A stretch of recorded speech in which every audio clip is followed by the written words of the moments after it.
Hello guys, कैसे हैं आप सब लोग। बुक ऑफ एस्पर के एपिसोड 54 के साथ हाजिर हूँ। तो लास्ट एपिसोड के एंड पे हमने देखा था मास्टर सोंग जू फैन से कहते हैं, प्लीज इन दोनों की खातिर मुझे छोड़ दो, हम लोग फ्यूचर में कभी भी तुम्हारे दुश्मन नहीं बनेंगे, हम लोग हमेशा तुम्हारा साथ देंगे। जू फैन कहता है, मुझे तुम्हारे साथ की जरूरत नहीं, और रही बात इन दोनों की, इन दोनों ने मुझे धोखा दिया है और जो भी मुझे धोखा देता है मैं उसे जिंदा नहीं छोड़ता। तुम्हें क्या लगता है कि मैं इन दोनों को छोड़ दूंगा? वो दोनों भी बहुत ज्यादा घबरा जाते हैं और उसे कहते हैं, हमें बस मजबूर किया गया था, हमने अपनी मर्जी से कुछ नहीं किया।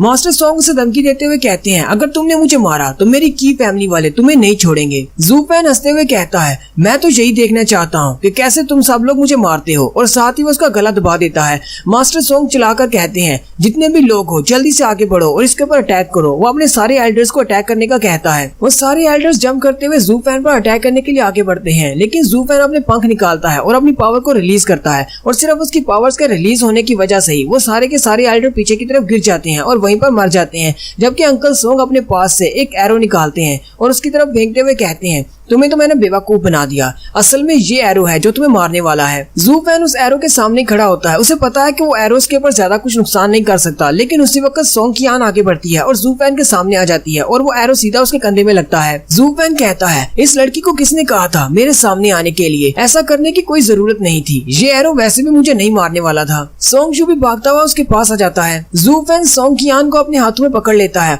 वो उसे कहती है, प्लीज हमें माफ कर दो, की फैमिली वालों ने हमें बहुत ज्यादा फोर्स किया था, अंकल ने हमें ऐसा करने के लिए कहा था क्योंकि हम लोग सेकंड रेट फैमिली है, इसलिए हम लोग इनके सामने कुछ भी नहीं कर पाए और हमें इनकी बात मानना पड़ी, तुम हमें मत मारो। अंकल बड़ी स्पीड के साथ आगे बढ़ते हैं और सोंग की आन पर अटैक करने वाले होते हैं और उसे कहते हैं, तुम्हारी हिम्मत कैसे हुई मेरे बने बनाए प्लान को फेल करने की? लेकिन जू फैन वहाँ पर बैठे बैठे अपने पंख को आगे की तरफ बढ़ाता है और एक नोक बनाते हुए अंकल की चेस्ट में घुसा देता है और अंकल वहीं पर मर जाते हैं।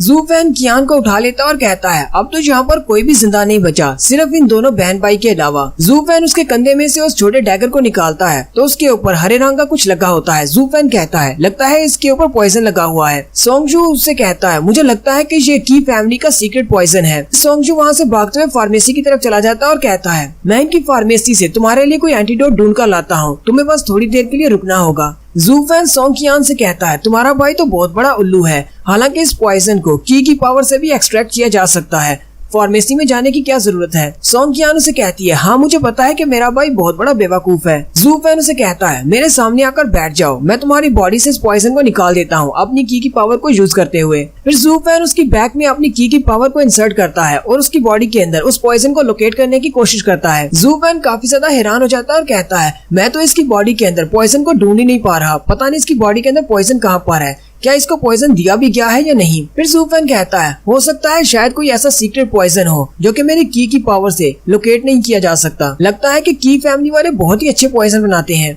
जू फैन से कहता है, मुझे नहीं लगता कि मेरी की पावर से मैं तुम्हारी बॉडी से पॉइजन को निकाल पाऊंगा, इसलिए मुझे दूसरे मेथड को यूज करना होगा, मुझे मुंह लगाकर चूसना पड़ेगा। सोंग कियान शर्माते हुए उससे कहती है, क्या तुम वाकई में ऐसा करने वाले हो? जू फैन कहता, हाँ मुझे करना पड़ेगा, तुम्हारी बॉडी से पॉइजन को निकालना जरूरी है। सोंग कियान उसे कहती है, चलो फिर ठीक है, तुम्हारा बहुत बहुत शुक्रिया। वो अपना कंधा उसके सामने करती है। जू फैन उसके कंधे पे मुंह लगाता है और उसके कंधे से ब्लड को चूस कर थूक देता है, लेकिन उसी वक्त दिखाते हैं कि की फैमिली के एक बिग एल्डर यानी कि उनके ग्रैंडपा वो दरवाजे के पास छुपकर देख रहे होते हैं। जू फैन उसका काफी सारा ब्लड चूस कर थूक देता है और कहता है, लगता है कि तुम्हारी बॉडी से अब सारा पॉइजन निकल चुका है, अब तुम खतरे से बाहर हो। कियान फिर से उसका शुक्रिया अदा करती है। जू फैन उसे कहता है, जाओ जाकर अपने भाई को ढूंढो और यहाँ से निकल जाओ। जबकि साथ ही जू फैन सोच रहा होता है, मैंने पहले भी पॉइजन वाले ब्लड को चेक किया है, लेकिन उसका टेस्ट ऐसा नहीं होता, वो तो बहुत ज्यादा क्रिंजी होता है और बहुत ज्यादा कड़वा होता है, लेकिन इसका ब्लड तो बहुत ज्यादा मीठा है, ऐसे लगता है जैसे ये बिल्कुल नॉर्मल ब्लड है, इसके अंदर पॉइजन है ही नहीं। लेकिन साथ ही जू फैन अपने हाथों की तरफ देखता और कहता है, ये मुझे क्या हो रहा है, मेरे तो अपने हाथों पर मेरे अपना बॉडी पर कंट्रोल नहीं रहा, क्या मुझे पॉइजन दिया गया है या फिर उसकी बॉडी से पॉइजन को चूसते हुए मेरी बॉडी के अंदर पॉइजन चला गया है? और साथ ही जू फैन नीचे गिर जाता है। उसी वक्त सोंग कियान को दिखाते हैं जो कि किसी को इशारा करती है। जू फैन अपने ऊपर की तरफ देखता है तो उसके ऊपर एक पिंजरा आकर गिरता है। वो पिंजरा एक 4th लेवल का स्पिरिट वेपन होता है, डिफेंसिव स्पिरिट वेपन। जू फैन उस पिंजरे के अंदर कैद हो जाता है। उसी वक्त दरवाजे के पीछे छुपे हुए बिग एल्डर वो भी हंसते हुए अंदर आ जाते हैं और उनके साथ और भी बहुत सारे एल्डर्स होते हैं।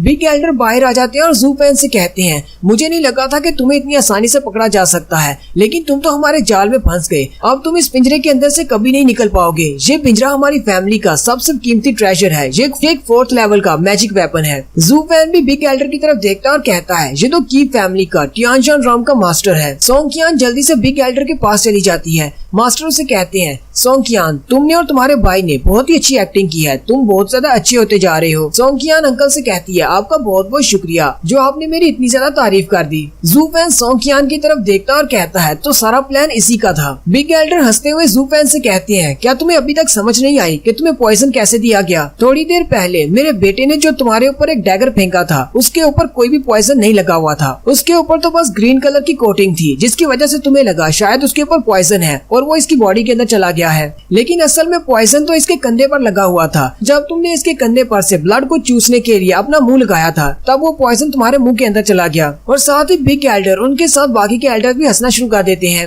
अंकल सोंग का बेटा भी वहीं पर होता है। वो कहता है, तुम्हारी हिम्मत कैसे हुई मेरे डैड को मारने की? तुमने मेरे डैड को मारा है, मैं अपनी डैड के मौत का बदला तुमसे जरूर लूंगा। जू फैन उनसे कहता है, मैंने इस दुनिया में बहुत सारे ऐसे बेगैरत किस्म के इंसान देखे हैं, लेकिन तुम जैसा बेशर्म इंसान मैंने कभी नहीं देखा। तुम्हारी की फैमिली तो सारी की सारी बेशर्म है। अगर मैं गलत नहीं हूँ तो जहाँ पर जितने भी एल्डर्स को मैंने मारा है वो सभी एक जाल के तौर पर थे। तुम सब ने उनको यूज किया मुझे यहाँ पर फंसाने के लिए। तुम सब लोगों को पहले से पता था कि वो सारे लोग मेरा मुकाबला नहीं कर सकते और वो मेरे हाथों से मारे जाएंगे, फिर भी तुम लोगों ने उन्हें यहाँ पर भेजा। तुमने तो अपने बेटे को ही सैक्रिफाइस कर दिया और तुमने अपने बाप को। बिग एल्डर हंसते हुए कहते हैं, तो इस बात से क्या फर्क पड़ता है कि मैंने अपने बेटे को सैक्रिफाइस कर दिया? अगर हम अपने बेटे को सैक्रिफाइस करके जोमिंग वैली की तरफ से एक हेड फैमिली बन सकते हैं तो इससे अच्छा और क्या हो सकता है? मैंने सिर्फ यहाँ पर एक बेटा खोया है और कुछ एल्डर्स को। जब हम लोग जोमिंग वैली की तरफ से एक बड़ी फैमिली बन जाएंगे तो हमारे पास बहुत सारे एल्डर्स होंगे, हमारी फैमिली ग्रो करेगी, हमारी फैमिली बहुत ज्यादा बड़ी हो जाएगी। मैंने ये सब कुछ अपनी फैमिली के लिए किया है, अपनी फैमिली को बड़ा बनाने के लिए। फूफैन कहता है, डीमन कल्टिवेटर्स भी बिल्कुल ऐसा ही करते हैं, तुम भी बिल्कुल डीमन कल्टिवेटर्स की तरह ही कर रहे हो, लेकिन तुमने अपने बेटे को मरवा दिया, वो भी एक बड़ी फैमिली बनने के लिए। पहले तुम लोग एक सेकंड क्लास की फैमिली थे, लेकिन अब तुम लोग जोमिंग वैली के फर्स्ट क्लास के कुत्ते बन जाओगे। लेकिन तुम्हारे ख्वाब बहुत ज्यादा छोटे हैं, तुम जोमिंग वैली का कुत्ता बनना चाहते हो, जबकि अगर मैं तुम्हारी जगह पर होता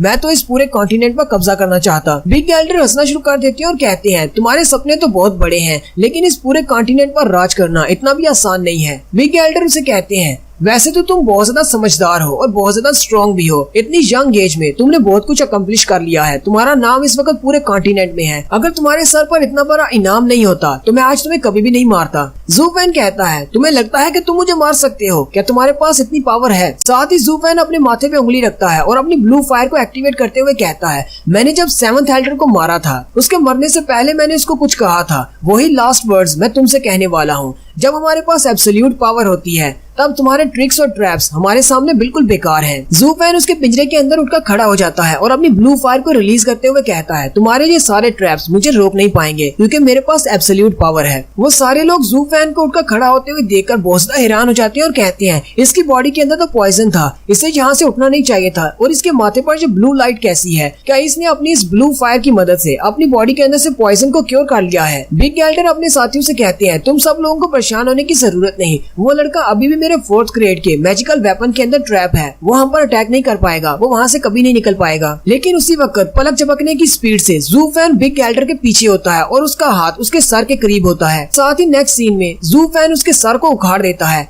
यानी कि उसका काम तमाम। जू फैन बिग एल्डर के सर को अपने हाथ में पकड़कर खड़ा होता है और उन सब की तरफ देखता है। वो सारे इतने ज्यादा घबरा जाते हैं और जू फैन की तरफ को देखकर कहते हैं, ये तो एक मॉन्स्टर है, ये एक डेविल है। बाकी के एल्डर्स सोंगशू के कजन से कहते हैं, यंग मास्टर आप यहाँ से चले जाएं, हम इसे यहाँ पर रोक कर रखते हैं, आप जल्दी से यहाँ से भाग जाएं। कजिन और वो दोनों बहन भाई भागना शुरू कर देते हैं, जबकि वो एल्डर जू फैन को वहाँ पर रोक कर रखते हैं। लेकिन जू फैन सिर्फ चंद ही सेकंड्स में उन बाकी के एल्डर्स को भी मार देता है। जू फैन कहता है, सिर्फ आधे महीने की कल्टीवेशन के बाद मेरे स्किल्स तो पहले से भी ज्यादा इवॉल्व हो चुके हैं, अब तो मैं पहले से भी ज्यादा स्ट्रॉन्ग हो चुका हूँ। फिर जू फैन दरवाजे की तरफ देखता है और कहता है, यहाँ का काम तो खत्म हो गया, लेकिन अभी 3 चूहे और हैं जिन्हें मुझे खत्म करना है, क्योंकि मैं यहाँ से किसी को भी भागने नहीं दे सकता। उन सब की मौत तय है कि वो तीनों शहर से बाहर भाग जाते हैं और वो भागते हुए कह रहे होते हैं, हमें यहाँ पर मरना नहीं है, और वो तीनों बहुत ज्यादा घबराए हुए होते हैं। उसी वक्त जू फैन का ब्लडी बेबी सबसे पहले कजन की बॉडी के आर पार होता है और वो कजिन वहीं पर मर जाता है। बाकी के दोनों भाई बहन वहीं पर रुक जाते हैं। जू फैन भी उड़ता हुआ वहीं पर आ जाता है। जू फैन उनसे कहता है, तुम लोग तो भागने में उस्ताद हो, तुम्हारी स्पीड तो काफी ज्यादा है। सोंग कियान जल्दी से जू फैन के सामने घुटने टेक देती है और कहती है प्लीज मुझे माफ कर दो, हम लोग एक थर्ड क्लास फैमिली से हैं, हम लोगों ने ये जानबूझकर नहीं किया, अंकल सोंग ने हमें मजबूर किया था ये सब कुछ करने के लिए, अगर हम लोग जो नहीं करते तो की फैमिली वाले और जोमिंग वैली वाले, इसलिए हमने ये किया है। अगर तुम्हें मुझसे बदला लेना है तो मुझे मार डालो, मेरे भाई को छोड़ दो, मेरे भाई ने सब में कुछ भी नहीं किया, मेरा भाई हमारी फैमिली का इकलौता मेल मेंबर है। जू फैन कहता है तुम लोग तो बिल्कुल लू फैमिली की तरह हो, तुम लोग भी आखिरी दो बचे हुए मेंबर हो, एक लड़की और एक यंग मास्टर, तुम्हारी सिचुएशन भी बिल्कुल सेम है। सोंग कियान से कहती है तुम्हारा मतलब तुम्हारी लू फैमिली से है, तुम्हारी लू फैमिली जब तुम्हें मिली थी उनकी हालत भी ऐसी ही थी। जू फैन आसमान की तरफ देखता है और कहता है हाँ तुम लोग लू फैमिली से बहुत ज्यादा मिलते जुलते हो, इसलिए मेरा दिल नहीं कर रहा तुम लोगों को मारने का। ये बात सुनते ही वो दोनों भाई बहन बहुत ज्यादा खुश हो जाते हैं कि ये हमें नहीं मारने वाला, लेकिन साथ ही जू फैन अपने ब्लडी बेबी को रिलीज करता है और कहता है लेकिन अफसोस की बात तो ये है कि तुम दोनों लू फैमिली जैसे नहीं हो, लू फैमिली वाले बहुत ज्यादा अच्छे थे लेकिन तुम दोनों कुछ ज्यादा ही स्मार्ट हो, कुछ ज्यादा ही जीनियस हो। और साथ ही वो अपने ब्लडी बेबी को यूज करते हुए उन दोनों को वहीं पर मार देता है। और साथ ही जू फैन कहता है अब वक्त आ चुका है रेन फ्लावर टावर में जाने का। तो कमेंट करके बताइएगा कि किस किस को लगा था कि जू फैन इन दोनों भाई बहन को छोड़ देगा। हालांकि उसने दोनों भाई बहन को मार दिया, लेकिन मुझे बहुत ज्यादा एक्साइटमेंट हो रही थी ये वाला सीन देखकर। एपिसोड 55 की शुरुआत रेन फ्लावर टावर में होगी, जहां पर 100 पिल फेस्टिवल यानी कि बाइडन फेस्टिवल होने वाला है। एपिसोड की एक्सप्लेनेशन अच्छी लगी हो तो कमेंट करके जरूर बताइएगा। चैनल को सब्सक्राइब कर दे, वीडियो को लाइक और शेयर कर दे। शुक्रिया।